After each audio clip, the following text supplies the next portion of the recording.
स्वास्थ्य पर इसका विपरीत प्रभाव पड़ता है। तो श्वासों को भरें तो श्वास पूरा पेट फूलना चाहिए, सीना फूलना चाहिए। और श्वासों को छोड़ें तो पेट हमारा अंदर की तरफ जाना चाहिए।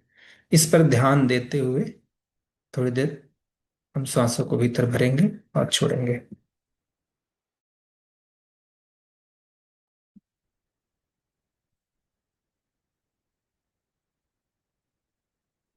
सामूहिक रूप से इस तरह का जो अभ्यास किया जाता है उसका प्रभाव और भी गहरा होता है।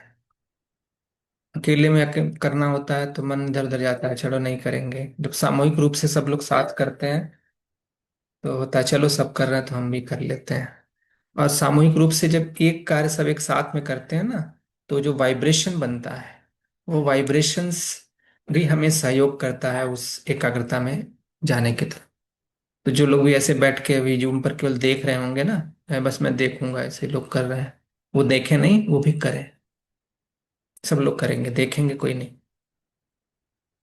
आप करिएगा, आपको ही अभी थोड़ा सा अंदर से आनंद आएगा, तृप्ति जैसे महसूस होगा।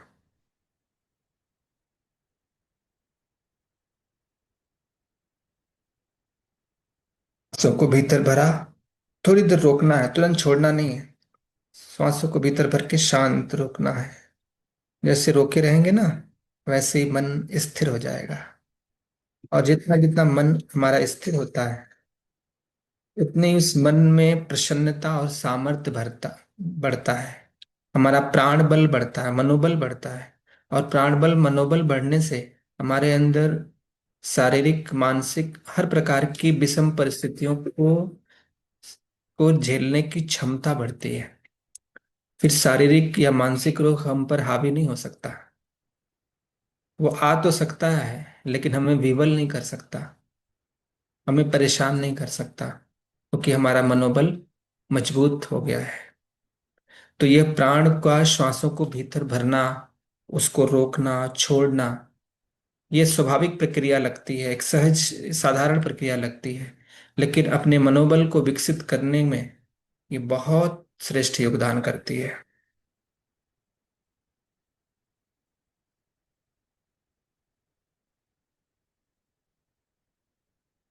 श्वासों को कितना देर रोकना है ये आपकी अपनी क्षमता पर है। बहुत जबरदस्ती भी नहीं करनी है और तुरंत छोड़ना भी नहीं है, जितना देर सहज रोक सके। थोड़ा लगे तो आपकी ये ठोड़ी को आप कंठकूप से भी लगा सकते हैं और थोड़ी देर ज्यादा सांस रुक जाती है।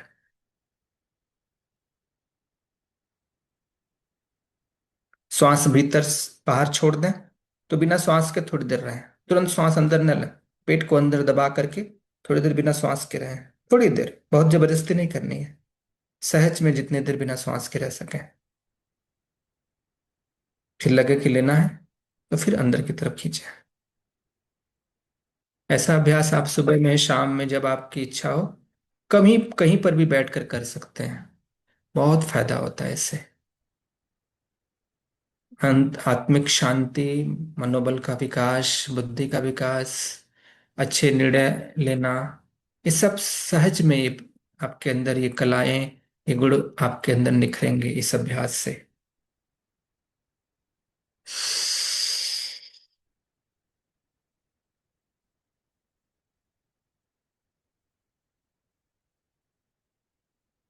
आइए, तो अपने हाथों को आपस में रब करते हुए अपने आंखों पर, अपने चेहरे पर लगाएंगे।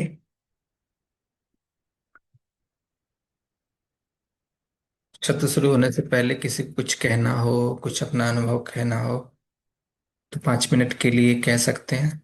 और कहें ही जरूर। अपने कल जो नाभि बैलेंसिंग सीखा उसका कुछ अनुभव या कुछ और आपको कुछ अनुभव हुआ हो तो 5 मिनट के लिए जरूर शेयर करें। हैंड्स रेज करेंगे तो अनम्यूट कर देंगे। फिर हम लोग सत्र को बाबा जी के साथ आगे बढ़ाएंगे। धर्मेंद्र भारद्वाज जी। जी, बताएं। नमस्कार सर। जी नमस्कार। हाँ सर, ये कह रहा हूँ जैसे कल जो स्वामी जी ने नाभी बैलेंसिंग सिखाया था तो उसमें 10 पॉइंट बन रहे थे, 10 पॉइंट। तो हम्म। जो था उसमें 10 पॉइंट बन रहे थे, लेकिन जब बाद में बताया था तो उसमें ये यहाँ पे 4 उंगल पे 1 पॉइंट, यहाँ पे 1 पॉइंट, यहाँ पे 2 पॉइंट और एक्स्ट्रा बन रहे थे, तो ये समझ में नहीं अच्छा, आया था। ठीक है, अभी थोड़ी देर में बाबा जी इसको क्लियर कर देंगे। जी ठीक जी। है। और और कोई कुछ, राजेंद्र जी? जी बताएं। नमस्कार जी। जी नमस्कार। कल जो गुरुदेव जी ने बताया था नाभि बैलेंसिंग का, आज हम्म। मैंने अपनी फैमिली में भी किया और मैंने भी किया, और पूरा दिन हम्म। इतना प्रसन्नचित और ऐसे हल्का महसूस किया वो आज तक महसूस नहीं किया। बहुत अच्छा लगा। जी। और जी, पेट पेट सही तो सब सही। और पेट को सही करने का इससे सुंदर व्यायाम कहिए या इससे सुंदर तरीका कुछ हो नहीं सकता। मतलब जिसने भी ये नाभि, आज तक, हाँ, आज तक कभी ऐसा मतलब सुना नहीं था। और जैसे अब किया तो मतलब अब ये लग रहा है कि अब डेली ही करेंगे। और जब परफेक्ट हो जाएंगे तो फिर दूसरे का स्टार्ट जी करेंगे। जी जी, बिल्कुल बिल्कुल, बहुत बढ़िया बहुत बढ़िया। बहुत बहुत धन्यवाद। जी, कुसुम जी। हाँ, मैंने आज नमस्ते पहले सर। जी दो जी तीन लोगों का नमस्कार। किया था, लेकिन इतना अच्छा मतलब सॉफ्ट हुआ है पेट रुई की तरह। उनको बड़ा आराम हम्म। लग रहा है। फीडबैक तो अच्छे आ ही रहे हैं, कर ही रहे हैं बराबर कंटिन्यू जब से बताया है सो। जिन और इसे जिन एक्सप्रेशर में करती हूँ तो बहुत हम्म। मजा आ रहा है। और जिसको कर रहे हैं वो कह रहे हैं एकदम इतना अच्छा हो रहा है। सो पेन तो बहुत होता है, हाथ साइड करते रहते हैं लोग, लेकिन फिर कोशिश करते हैं कि आप करो 2 दिन में पेन ठीक हो जाएगा। तो अच्छा लग रहा है सबको। जिनको भी नाभि बैलेंसिंग करिए उनको बोलिए कि रात का भोजन या तो छोड़ दें या तो बहुत बोल हल्का दिया, कर दें, क्योंकि बोल दिया, बोल पेट, दिया सर। हाँ, क्योंकि तो पेट हल्का रहेगा तो सुबह करेंगे तो और अच्छा फायदा होगा और बढ़िया से होगा फिर, है ना? सबको बोल दिया, सबको। जी जी। Okay sir. भाविश, ओके जी, भाविन शर्मा जी। हाँ जी, नमस्कार जी। जी नमस्कार। मेरी एक्चुअली एक रिक्वेस्ट है, मतलब सबसे। एक्चुअली ना, कल जैसे गुरुदेव ने वो कराना था, बैक का कराना था उन्होंने, वो स्पाइनल कॉर्ड का कराना था। बट लेकिन लोग टॉपिक को इतना डाइवर्ट कर देते हैं, कहीं से कहीं बात ले जाते हैं। वो कुछ का कुछ का कुछ का कुछ, कहीं से कहीं बात निकल जाती है, और जो है वो मेन टॉपिक से हम हट जाते हैं। तो वो करा ही नहीं पाए, कल वो रह ही गया वो। तो मतलब ये ठीक कहूंगा है। मैं कि थोड़ा सा कोशिश करें कि मतलब जो बात हो रही है वहीं पर ही रहें। उसी उसी से रिलेटेड बात करें तो बेटर रहेगा, हाँ, नौबत की डाइवर्ट जो करेंगे। पहले शुरू शुरू में जैसे बाबा जी ने पहले पढ़ाया, जब तक आपको सिखाया तब तक तो बिल्कुल प्रश्न न करें, आप अपने कॉपी में नोट करके रखें, इससे आपका प्रश्न भूल न जाए। और लास्ट में जो जिस दिन जो पढ़ाया गया है, जिस दिन जो बताया गया है, उसी से संबंधित प्रश्नों को पूछें। उसके बाद लास्ट में जाकर के अगर किसी का कुछ एक्स्ट्रा कुछ प्रॉब्लम से संबंधित प्रश्न है तो वो पूछ सकते हैं। उससे क्या होगा, आप सभी लोग एक ट्रैक पर रहें, कोई भी चीज़ एक तरीके से एक ट्रैक से सीखी जाती है तो ठीक से समझ में आती है, तो आपका ही सही से सदुपयोग हो पाएगा। तो इस बात का ध्यान रखें कि जो पहले तो शुरू शुरू में कुछ पूछने का ही नहीं रखें, अपना क्वेश्चन नोट कर दें, बाद में पूछें तो जो उस दिन बताया गया है उससे संबंधित प्रश्न करें। वो सब पूरा हो जाए, लगे कि हाँ सबके पूरे हो गए, तो आप अपने जो भी पर्सनल क्वेश्चंस हैं वो पूछ सकते हैं, उसको थर्ड नंबर पर रखें। तो ये सभी लोग इस अनुशासन का ख्याल रखेंगे, और आप लोग को इस जोड़ने भी साथ जुड़े हुए हैं, हम लोग कोई बच्चे नहीं हैं छोटे से कि हम जो मर्जी ऐसा करते रहे, सब लोग समझदार हैं सब लोग। तो इसीलिए आप इस अनुशासन का ख्याल रखेंगे आप सभी लोग, तो उससे क्या होगा, आप भी ठीक तरीके से उस आप ये जो प्रशिक्षण आप ले रहे हैं उसको और अच्छा इनका आप लाभ उठा पाएंगे। तो आइए, और कोई लोग कुछ, रवि कुमार जी कुछ कहना चाहते हैं?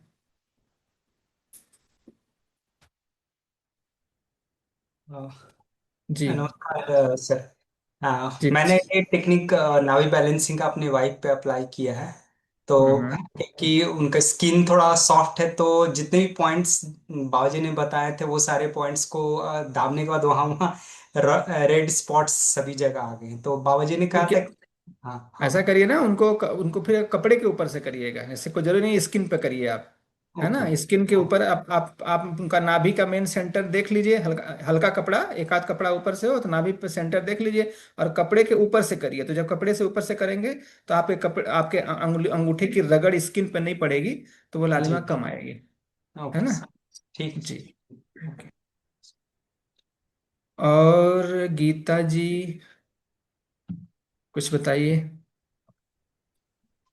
नमस्ते जी डॉक्टर। नमस्ते। जी नमस्ते। हाँ, मैंने अपने स्टूडेंट्स पे नाभि बैलेंसिंग किया। अभी हम्म। पहली बार ही किया है। अभी मैंने सोचा है उसको रोज करूंगी। फिर अभी तो बोला अच्छा लग रहा है, पर जो फायदा दिखेगा वो मैं जरूर अपडेट करूंगी। और बिल्कुल मेरे बिल्कुल। नी के लिए भी एक स्टूडेंट पे नी पर भी पॉइंट दिया। उनको बहुत अच्छा लगा, उन्होंने बोला कि जहां जहां मैं चल रहा है ना, आपने वहीं पे प्रेशर दिया है। उनको भी आज फर्स्ट टाइम ही मैंने किया है, पर अभी उनका भी रोज चलेगा ट्रीटमेंट। फिर जो भी फायदा होगा मैं अपडेट करूंगी पक्का। ठीक है जी, जरूर, थैंक यू। बहुत अच्छा, बहुत बढ़िया। गौतम जी। जय श्री राम सर। जी जय श्री राम। मैं भी बस अपना एक्सपीरियंस शेयर करना चाह रहा था। जी। ये बहुत ही गुरुदेव ने बहुत जबरदस्त टेक्निक सिखाई है और इतने अच्छे और क्विक रिजल्ट्स हैं इसके। मैंने अपनी सिस्टर को सर्वाइकल के पॉइंट्स दिए, उनको बहुत इम्प्रूवमेंट है। मेरी वाइफ को भी सर्वाइकल की प्रॉब्लम है। और एक मेरे पेशेंट एक आए थे, वो टेनिस एल्बो की जगह उनको बताया गया गोल्फ एल्बो होती है। गोल्फ हम्म। एल्बो की प्रॉब्लम है। ये भी कुछ कोई डिफरेंट है या इसमें भी सेम पॉइंट्स ही चलेंगे? से क्या बोला उन्होंने, क्या कौन सा point? Golf elbow, golf elbow. Golf elbow. नहीं, वही हुए गोल्फ, मतलब भी वही गोल सा ही होता है। गोल्फ जैसे गोल्फ खेलते हैं ना, तो कुछ टेनिस एल्बो को कुछ थोड़ा सा जो उसके जिसका जो वो जो होता है भीतर, जो गोलाकार चीजें होती हैं जिस पर वो हमारा सॉकेट बंधा होता है ना, सॉकेट। तो जो पूरे हम्म। सॉकेट में थोड़ी समस्या आ जाती है, तो गोल्फ एल्बो ये नाम उन्होंने दे दिया। नाम अलग ओके। अलग देते हैं, तो ऐसे कुछ टेनिस एल्बो कुछ गोल्फ एल्बो, थोड़ा सा हल्का फुल्का इधर उधर होता है तो नाम लोग चेंज करते हैं, बाकी वो पॉइंट्स वही काम पॉइंट करेंगे। सेम ही रहेंगे। पॉइंट सेम हाँ, ही रहेंगे। पॉइंट सेम ही रहेंगे। जी। बहुत बहुत बढ़िया जी, बहुत बढ़िया, थैंक यू सर।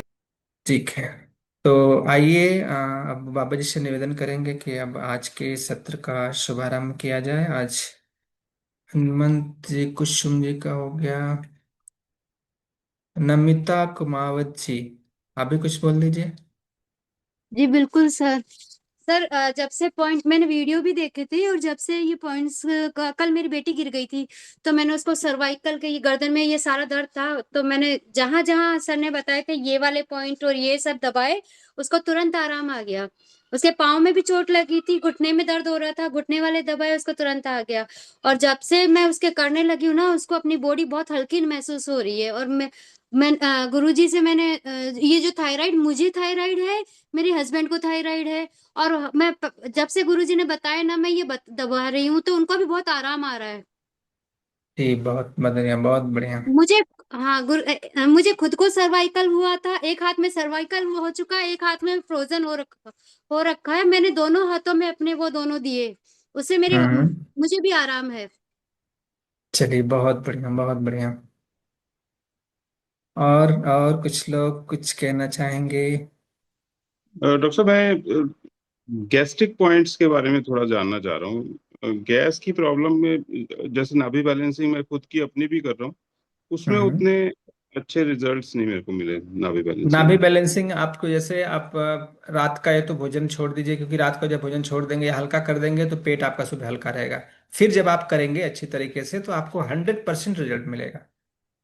है ना, हो ओके। सकता है आप उतना अच्छे ढंग से अभी कर ना पाए हो अपना, क्योंकि जैसे कि जैसे बाबा जी बताया ना पूरा कैसे सारे पॉइंट्स पे करना, और ये हम्म। अंगूठे को ऐसे नाक पे सटाना। तो थोड़ा सा रात का भोजन छोड़ना इसलिए जरूरी है, क्योंकि रात में अगर हम भारी भोजन कर लेंगे तो सुबह हमारा पेट जो है हल्का नहीं हुआ रहेगा। सुबह हल्का नहीं हुआ रहेगा तो हम करेंगे तो उतना दबाव नहीं जाएगा ठीक तरीके से, तो उतना लाभ नहीं दिखेगा। तो अगर रात का भोजन छोड़ के या रात का भोजन हल्का करेंगे, सुबह पेट मुलायम रहेगा या हल्का रहेगा, फिर हम इसको थोड़ा अभ्यास करेंगे, तो बिल्कुल रिजल्ट आएगा, 100% आएगा। 99 लोगों को आता है तो आपको भी आएगा, ऐसा कुछ नहीं है। बस हाँ, किसी किसी को थोड़ा, जिसका किसी का पेट टाइट होता है या कुछ ऐसा होता है तो उनको 1 2 दिन 3 दिन समय लग जाता है, लेकिन रिजल्ट आएगा ही आएगा। इसमें बिल्कुल संदेह करने की बात नहीं है। कॉन्स्टिपेशन में भी रिलीफ मिलेगा? हाँ, कॉन्स्टिपेशन में भी रिलीफ मिलेगा, क्योंकि कॉन्स्टिपेशन में हमारे आंतों को एक्टिव करना होता है, और वो आंतों को हम्म। भी एक्टिव करता है। हमारी आंतें भी इसी साइड में होती हैं, है ना, हमारी नाभि के नीचे की हम्म। साइड में आंतें होती हैं, तो उन पर भी जी। उसका इफेक्ट जाता है और उस पर भी जाएगा। और थोड़ा कॉन्स्टिपेशन के लिए आप जैसा कि मैंने हरण बताया था, हरण भी आप हम्म। एक भिगो के ले सकते हैं, वो भी आपको हेल्प करेगा। भोजन में केवल अन्न न खाएं, अन्न के साथ साथ जी। थोड़ा सलाद वगैरह का भी सेवन जरूर करें, जिनको भी हम्म। कॉन्स्टिपेशन की समस्या रहती है। और साथ जी। में मीठे का सेवन कम करें, रात्रि को तो मीठा बिल्कुल ना खाएं। क्योंकि ठीक है। मीठा जो है बहुत भारी होता है, भारी आहार माना जाता है। तो उसका सेवन हम्म। करेंगे तो वो कॉन्स्टिपेशन को बढ़ाएगा। तो मीठे आहार ओके। से बचें। और थोड़ा सलाद वगैरह अपने भोजन में बढ़ाएं। और भी जरूरत जी। लगती है तो हरण एक आध खाएं। तो हम्म। आपको नाभी बैलेंसिंग और भी फास्ट काम करेगा। और बहुत अच्छा स्थायी रिजल्ट आपको इससे मिलेगा। ओके जी, थैंक यू। ठीक है जी। सांची सज्जी। हाँ जी हाँ जी भैया। बताएं। जी बताएं। हाँ जी भैया। ये भैया मेरी कल की क्लास मिस हो गई थी। तो तो रिकॉर्डिंग गई होगी ना ग्रुप में, उसको आप देखी होती। रिकॉर्डिंग तो नहीं है, क्योंकि रिकॉर्डिंग नहीं आई ना। रिकॉर्डिंग 6 अप्रैल जो ग्रुप है, उस ग्रुप में रिकॉर्डिंग गई थी, सुबह में गई थी 9 साढ़े 9 बजे। चेक कर रही हूँ, अभी चेक कर रही आप हूँ मैं। आप ग्रुप ग्रुप देखा करिए। आप ग्रुप में रिकॉर्डिंग होगी, आप देख लीजिएगा। ठीक है। ठीक ठीक है सेम भैया। चीज होगी। मिल जाएगी। सारी रिकॉर्डिंग्स आपके ग्रुप में होगी। इसका नहीं मिल रही होगी तो मुझे मैसेज करिएगा, मैं फिर से भेज दूंगा आप। ठीक है। ठीक है भैया, क्योंकि ओके। मुझे ना भी। सीख लीजिएगा उससे। रिकॉर्डिंग नहीं समझ में आएगा तो फिर बाबा जी से पूछ लीजिएगा। ठीक है। ठीक है भैया। ठीक। जी गीता जी। धन्यवाद भैया जी। जी थैंक यू। जी, मैं बताना चाहती थी, अभी किसी ने पूछा गैस में ये नाभि बैलेंसिंग कैसे काम करता है कि नहीं, अच्छा रिजल्ट नहीं है। तो मुझे हम्म। खुद को गैस की बहुत प्रॉब्लम है और साथ साथ में कॉन्स्टिपेशंस भी है। तो मैंने बाबा जी का बहुत पहले जहां से मैंने फॉलो करना स्टार्ट किया ना, तभी उनका एक वीडियो देखा था जिसमें वो नाभि बैलेंसिंग सिखा रहे थे। और उन्होंने तभी बोला था कि रात का खाना छोड़ दो। बस वही लाइन मेरे को इतना माइंड में क्लिक कर गई थी ना, मैंने पहले तो रात का खाना भोजन पूरा कंप्लीट बंद कर दिया। मतलब 6:30 बजे के बाद खाना ही नहीं है कुछ। 6:30 कुछ सूखा वो सेव ममरा कुरमुरा वो खा रही हूँ पिछले एक हफ्ते से। मुझे बहुत फर्क है। गैस में भी फर्क है, कॉन्स्टिपेशन में भी फर्क है, और नाभि बैलेंसिंग का जो मैंने वीडियो देखा था उसमें से मेरे को जितना समझ में आया था मैं उतना कर रही थी। और कल से जो जैसे गुरुजी ने सिखाया तो मैं अच्छे से कर रही हूँ। पर उसमें बहुत फर्क है। गैस में मेरी जो ब्लोटिंग हो गई थी, टमी पूरी मेनोपॉज के कारण गैस बहुत बढ़ रही थी। मेरा फेस में पूरा स्वेलिंग जैसा लग रहा था, वो एक हफ्ते में पूरा निकल गया है। और लगभग 2 kg मेरे को कम लग रहा है बॉडी में वेट। तो कॉन्स्टिपेशन गैस सब में फायदा है नाभि बैलेंसिंग, लेकिन आपको रात का खाना जैसे गुरुजी ने बताया, आपको वो ठीक। कंप्लीट बंद करोगे तो बहुत अच्छा है, और डाइट थोड़ा अच्छा करोगे तो उसके लिए थैंक यू सो मच गुरुजी को। ओके थैंक यू आपको भी। प्रदीप जी। प्रदीप बनर्जी। सर, मैं कह रहा था कि मेरी मम्मी को लूपस है, सन एलर्जी है। तो उनके लिए उनका मतलब क्या क्या उनको मतलब खाना चाहिए और क्या क्या नहीं खाना चाहिए। क्या है उनको। लूपस, सन एलर्जी। सन एलर्जी। तो देखिए, उनको सन एलर्जी अगर है तो पहले तो ये नाभि बैलेंसिंग उनको भी फायदा करेगी। क्यों फायदा करेगी? क्योंकि पेट जब सही होता है ना, तो हमारे भीतर जो तो कुछ भी हमारे भीतर कोई एलर्जी क्यों आ जाती है? कुछ ऐसे टॉक्सिन्स हमारे भीतर जमा होते हैं कि जरा सा भी कोई बाहर की चीज आती है तो हमारी इम्यूनिटी कमजोर पड़ जाती है और उसको वो सहन नहीं कर पाती है।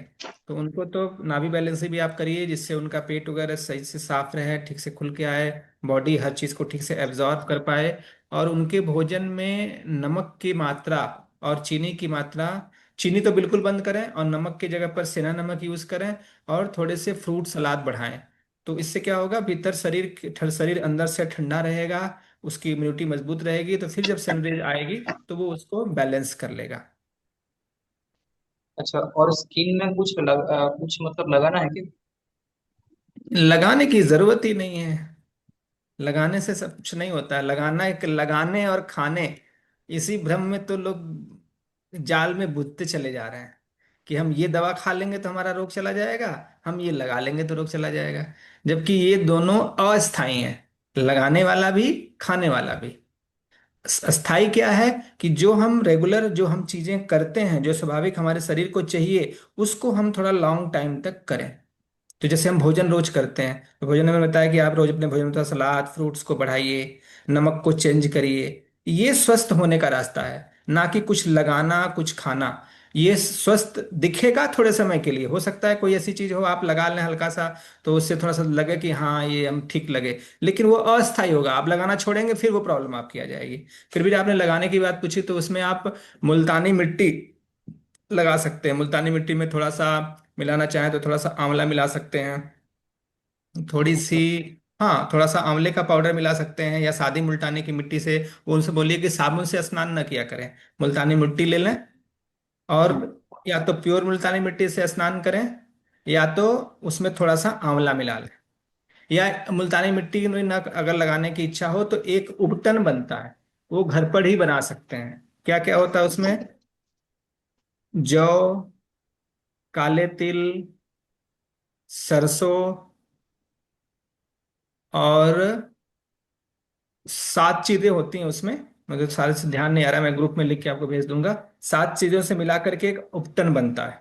चना, हाँ चना भी होता है, चना होता है, मूंग होता है, जौ होता है, सरसों होता है, काले तिल होते हैं, ऐसे 7 चीजें होती हैं। तो 7 चीजों को मिला करके उपटन बनता है, वो घर पर ही आप मिक्सी में पीस के बना सकते हैं। उससे स्नान किया करें। उसको पेस्ट बना लें, कटोरी में पेस्ट बना करके पूरे शरीर में जब नहाएं तो पूरे शरीर में लेप लगा लें, लगा के 5 मिनट के लिए छोड़ दें। तो वो क्या करेगा, उसके जो तत्व होंगे उनको उनको जो स्किन होगा वो एब्जॉर्ब कर लेगा, और उसके बाद फिर नहा लें। तो इस प्रकार नहाने से आपको अच्छी फीलिंग भी आएगी, वो फीलिंग साबुन से नहीं आएगी, वो फीलिंग भी अच्छी आएगी। और जब उसके तत्व स्किन एब्जॉर्ब कर लेगा तो उसकी इम्यूनिटी बढ़ जाएगी, और वो सनरेज को अपने भीतर मतलब जो उसकी क्षमता है जो बार बार होती है वो बढ़ जाएगी। तो ये भी हेल्प करेगा आपका। लेकिन खान पान का जो संयम है और पेट सही रहना, ये ये मूल है, ये नींव है, ये करना जरूरी है। सबसे जरूरी ये है। 75% ये काम करेगा, और 25% आपका ये ऊपर से लगाने वाला काम करेगा। ठीक है। ममोनी राय जी। हाँ सर, मैं आज नाभि प्रैक्टिस किया, अच्छा लगा, बहुत हल्का हल्का भी लगा, आज पहली बार किया। चलिए और बहुत अच्छा, माइंड भी बहुत। बहुत फ्रेश है। लेकिन मैं एक बात पूछना चाह रही हूँ कि जो हम्म आंखों में ना डार्क डार्क सर्कल में पहले नहीं थी, अभी हुआ है, तो ये हम्म। कैसे? आंखों का डार्क सर्किल ज्यादातर होता है रात को जगने से, रात को जो देर हाँ तक मेरा जगते हैं, रात जग तो उसी से होता है। तो समय से सोइए हाँ। और पेट साफ रखिए, तो ये अपने आप आंखों के आगे का डार्क सर्किल खत्म हो जाएगा। क्योंकि जब हम देर रात तक जगते हैं ना, तो उससे क्या होता है, हमारा लीवर इफेक्ट होता है, लीवर पर उसका प्रभाव गलत जाता है। रात को अगर हम जगेंगे तो लीवर अपना काम ठीक से नहीं कर पाता है। तो लीवर जब ठीक से काम नहीं करता है तो बॉडी में सूक्ष्म रूप के टॉक्सिन्स इकट्ठा होने लगते हैं, और वो इकट्ठा होकर के आंखों के पास अपना प्रभाव दिखाने लगते हैं। और जो लीवर ठीक तरीके से प्यूरिफिकेशन करता है ब्लड का, तो वो फिर टॉक्सिन्स इकट्ठा नहीं होते, वो बॉडी से लीवर उसको बाहर करा देता है। और जब लीवर को काम करने का अवसर नहीं मिलता, तो वही ब्लड के जो हल्के माइक्रो टॉक्सिन्स हैं वो आंखों के सामने जमने लगते हैं। तो रात को जल्दी सोइए, और थोड़ा सा फ्रूट वगैरह का सेवन करिए, भोजन में केवल अन्न मत खाइए, बस। जौ, चना, तिल, गेहूं, चावल, उड़द, मूंग, हाँ हो गया, सही है, सप्तधान हो गया, 7 दान हो गए। नोट कर सकते हैं, है ना, मैसेज में है, नोट कर लीजिए। सप्तधान्य उसको बोलते हैं, 7 प्रकार के धान्य होते हैं, उनसे उपटन बनता है। तो ऐसा करेंगे ठीक हो जाएगा, ठीक है। और एक तो खीरा भी लगाते हैं ना, थोड़ा सा काला हो जाए तो कहाँ पर खीरा वगैरह भी लगाते हैं तो भी कालापन दूर होता है, लेकिन होगा नहीं अस्थायी रूप से, क्योंकि अंदर से आपका, आप रात को जग रही हैं, लीवर बार बार उसको बना रहा है, कालापन इकट्ठा कर रहा है। आप उसको खीरा से रगड़ के थोड़ा सा कम तो कर सकती हैं, लेकिन अस्थायी रूप से नहीं हटा सकती। अस्थायी रूप से तभी हटेगा जब रात्रि जागरण कम होगा और भोजन सही होगा, तभी वह अस्थायी रूप से हटेगा। Okay. Okay. Rahul Kumar, video on करिए राहुल जी, तब आपको अनम्यूट करूं। हेलो। हाँ जी। जी नमस्कार सर। जी नमस्कार। जी अभी अभी शाश्वत चिकित्सा का हमने एक प्रयोग किया है और हम्म। बहुत ही शानदार रिजल्ट आया है। क्या हुआ है कि मेरी माँ को ही वीडियो घुटने में आपका ऑन, पेन आ गया। वीडियो ऑन करके बोलते तो अच्छा लगता। थोड़ा सा अंधेरे में हूँ सर मैं। अच्छा, चलिए बताइए। जी, तो उनको पेन आ गया था, तो मैंने अपने हाथों का जो आकृति बनाते हैं हम लोग घुटनों को ठीक करने के लिए, तो मैंने बना हम्म। के जैसे ही चेक किया तो उनको सिर्फ और सिर्फ अग्नि अग्नि वाले में पेन था। तो मैंने सिर्फ वहीं हम्म। पे क्लॉकवाइज एंटी क्लॉक किया और घुटने का दर्द तुरंत निकल गया। सिर्फ एक ही पॉइंट में किया, बाकी तीनों को जी किया ही नहीं। जी, तो बहुत मैं बढ़िया। समझ गया कि सिर्फ और एक ही तत्व बिगड़े हैं तो एक पॉइंट पे भी करके रिजल्ट लिया जा सकता है। हाँ, लिया जा सकता है, अगर किसी एक जगह पे है तो लिया जा सकता है, लेकिन ये है कि कोशिश करिए कि जब आप करिए तो पूरा करिए। तो उससे क्या जी होगा जी ना कि जी वो पांचों को आप बैलेंस कर लेंगे, नहीं तो वो क्या होगा, एक जगह का उठ के दूसरी जगह चला जाएगा। जी जी, तो तो फिर मैंने वो लाभ करके। तो आपको हाँ, लाभ तो दिखेगा, लेकिन वो जा करके जी दूसरी जगह बढ़ जाएगा, फिर क्या पता चलेगा उस जगह पर दर्द हो रहा है। और पांचों पे एक जी जी साथ जी करेंगे तो धीरे धीरे पूरा रिलीज हो जाएगा। जी जी, तो फिर ये ठीक। रिजल्ट लेके फिर मैं 2 मिनट बाद फिर मैंने पांचों किया। वो वो ठीक है। पांचों किया जी। ठीक ठीक है, बहुत बढ़िया बहुत बढ़िया। बहुत बहुत धन्यवाद दीपक जी, बहुत बहुत धन्यवाद, बहुत बहुत धन्यवाद और बहुत बहुत स्वागत सबका। जय जय श्री राम। जय जय जय जय सिया राम। जय जय जय श्री श्री राम। राम। जय जय श्री राम। कितने अच्छे अच्छे क्वेश्चंस आए, मैं सुन रहा था, आनंद आ रहा था। एक भाई साहब ने कहा कि टेनिस एल्बो और गोल्फर सेल्बो। तो आपकी जानकारी के लिए बता दूं, टेनिस एल्बो में और गोल्फर सेल्बो में क्या अंतर होता है, मालूम है? कोई बता सकता है? यहीं से शुरुआत करते हैं आज के सेशन की, आनंद आएगा। क्योंकि बात आ गई है, बात निकली है तो दूर तलक जाएगी। जब बात आ ही गई है तो सबको कंसेप्ट क्लियर कर दूं, है ना? तो गोल्फर्स एल्बो में और टेनिस एल्बो में ये डिफरेंस है कि जब हमारे इस केहनी के, ये जो जॉइंट है हमारा नी जॉइंट, इसके अंदरूनी पार्ट में जब दर्द होता है, इनर पार्ट में दर्द होता है, that's called tennis elbow, lateral epicondyle हाँ, लेटरल इपिकॉन्डिलाइटिस। लेकिन जब बाहरी पार्ट में दर्द होता है, शरीर के इनर पार्ट में दर्द होता है, that's called tennis elbow, and outer part में दर्द होता है, that's called golfer's elbow. Clear हुआ क्या? हाँ। सिंपल सिंपल, कुछ कंफ्यूज होने की जरूरत नहीं है। अंदर मतलब ये अंदर। नहीं माता मास। श्री, हमारा शरीर ये जो दिख रहा है ना, ये शरीर है। तो दर्द होता है तो हाँ। एक इनर पार्ट में, अंदरूनी पार्ट में दर्द महसूस हो रहा है, और एक आउटर पार्ट में, एक्सटर्नल पार्ट में दर्द महसूस हो रहा है। ओके। बस इतना सा डिफाइन करना है, बारीक रेखा है। इनर पार्ट में अगर दर्द हो रहा है, इनर पार्ट में, इनर पार्ट बोले तो इसके अंदर शरीर के अंदरूनी पार्ट में दर्द होता है टेनिस एल्बो में, और बाहरी पार्ट में दर्द होता है गोल्फर एल्बो में। गोल्फ भी एक खेल है और टेनिस भी एक खेल है, और नाम रखने वालों ने पता नहीं क्या पागलपन समझ में आया होगा कि उसको टेनिस और गोल्फ से जोड़ दिया लोगों को समझाने के लिए। क्योंकि अंग्रेजी बहुत ही कंगाल भाषा है, बहुत कंगाल भाषा है। उसमें चाचा मामा मौसी फूफा के लिए तो शब्द ही नहीं है, सबके लिए अंकल और आंटी है। तो इतनी कंगाल भाषा को कभी, हमारे सर्वाइकल की हड्डी के लिए, सर्वाइकल की पहली हड्डी तो बोला एटलस है। एटलस कौन है? तो यूनान में एक पेंटिंग है जो विश्व के नक्शा को, ग्लोब को अपने सिर के ऊपर ऐसे कंधे पे रखे हुए है, उससे तुलना किया हमारे शरीर का। देखिए विज्ञान कितना कंगाल है, विज्ञान कितना कंगाल, उसके पास है ही नहीं। तो इस कारण से कोई गोल्फ समझाया तो कहीं टेनिस समझाया, तो टेनिस से ये किया, कंपैरिजन किया। इस तरह से भाषाओं के पीछे आप बिल्कुल ना जाएं, बिल्कुल सोचना नहीं है, ब्रेनलेस हो जाइए। मैंने कहा, इसने कहा यहाँ दर्द है, इसमें नंबनेस हो रहा है, मेरे कोहनी में दर्द है, कुछ उठा नहीं पा रही हूँ, लोटा भी ऐसे करके उठाती हूँ, कुछ पकड़ती हूँ तो ऐसे चुटकी नहीं लगा पाती हूँ, ये उंगलियों में नंबनेस होता है, दर्द होता है। तो सीधा सीधा ऐसे बनाना है, 2 पॉइंट यहाँ, 2 पॉइंट यहाँ, 5वां पॉइंट यहाँ, 1 2 3 इधर, यानी 7 पॉइंट बना लेना है। और बाकी 4 अंगुल पे नीचे उतर करके यहाँ, ये हड्डी को क्या बोलते हैं, ये क्या है? This is carpal. Carpal, this is carpal. 8 carpal, का 5 metacarpal and 14 phalanges. Humerus, radius, ulna, carpal, metacarpal, phalanges. Clear है ना? इधर से पढ़ाते जाओ, उधर से भूलते जाना सब। ना याद है। याद है? ठीक है, तो आज हम सीखेंगे स्पाइनल कॉर्ड। क्या?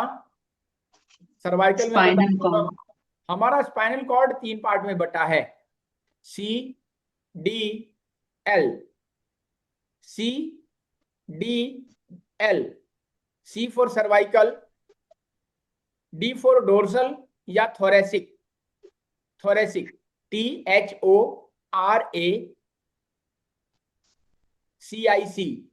थोरेसिक। और तीसरा लंबर, LUMBER,